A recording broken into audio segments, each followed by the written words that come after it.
ತುಂಬ ಸುಲಭವಾಗಿ ಮಾಡ್ಬೋದಂತ ದಿಂಡಿನಕಾಯಿ ಗೊಜ್ಜು ಮಾಡಿ ತೋರಿಸ್ತಾ ಇದ್ದೀನಿ.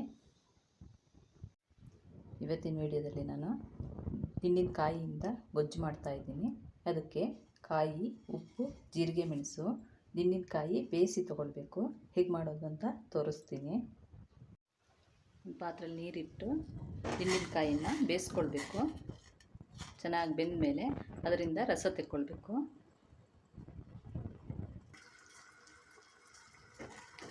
ಬೆಂದಿದೆ, ಇದು ಆಫ್ ಮಾಡ್ತೀನಿ ಸ್ಟವ್ವು.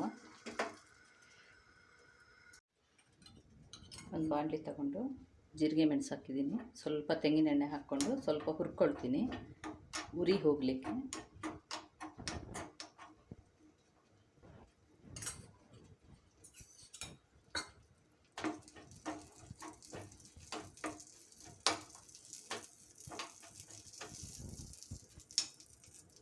ದಿಂಡಿನಕಾಯಿ ತುಂಬ ಹುಳಿ ಇರುತ್ತೆ, ಹಾಗಾಗಿ ಸ್ವಲ್ಪ ಮೆಣಸು ಜಾಸ್ತಿ ಬೇಕಾಗುತ್ತೆ.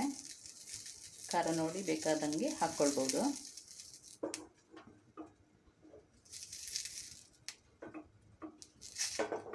ಸಾಕು, ಇದು ಆಫ್ ಮಾಡ್ತೀನಿ ಸ್ಟವ್ವು. ಬೇಯಿಸಿರೋ ಮಾವಿನಕಾಯಿನ ಚೆನ್ನಾಗಿ ಗಿವ್ಸ್ಕೊಳ್ಬೇಕು.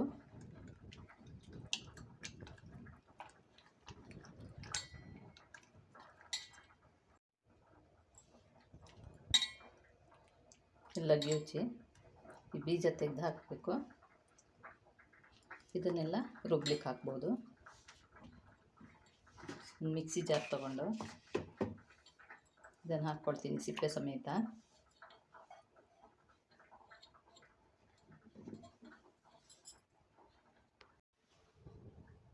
ದಿಂಡಿನಕಾಯಿ ರಸ ಹಾಕ್ಕೊಂಡಿದ್ದಕ್ಕೇ ಕಾಯಿ ಹಾಕ್ಕೊಳ್ತೀನಿ.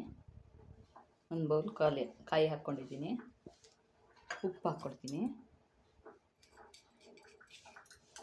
ಚೂರು ಬೆಲ್ಲ, ಜೀರಿಗೆ ಮೆಣಸು ಹಾಕ್ಕೊಳ್ತೀನಿ.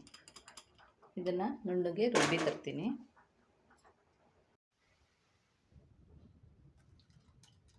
ರುಬ್ಬಿದ್ದಾಗಿದೆ. ಈ ಪಾತ್ರೆಗೆ ಹಾಕ್ಕೊಳ್ತೀನಿ.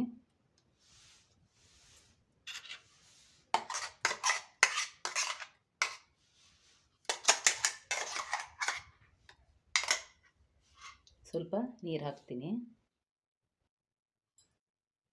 ಮಿಕ್ಸಿ ತೊಳೆದಿರೋ ನೀರು ಹಾಕ್ಕೊಳ್ತೀನಿ. ಜಾಸ್ತಿ ನೀರು ಬೇಡ,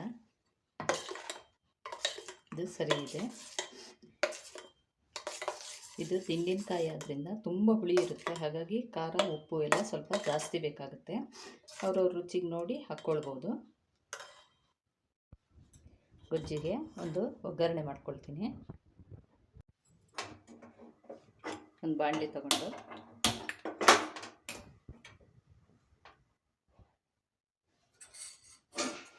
ಎಣ್ಣೆ ಹಾಕ್ಕೊಳ್ತೀನಿ, ತೆಂಗಿನ ಎಣ್ಣೆ.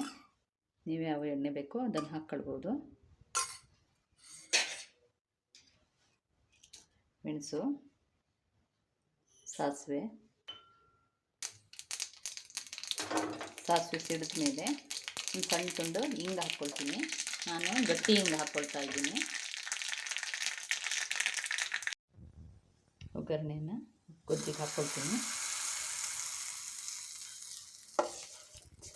ಅದು ದಿಂಡಿನ ಹಣ್ಣು ಆದ್ದರಿಂದ ಅದರದ್ದು ಪರಿಮಳನೇ ಚೆನ್ನಾಗಿರುತ್ತೆ. ಹಿಂಗೆ ಹಾಕಿದಾಗ ಇನ್ನಷ್ಟು ರುಚಿ ಆಗುತ್ತೆ.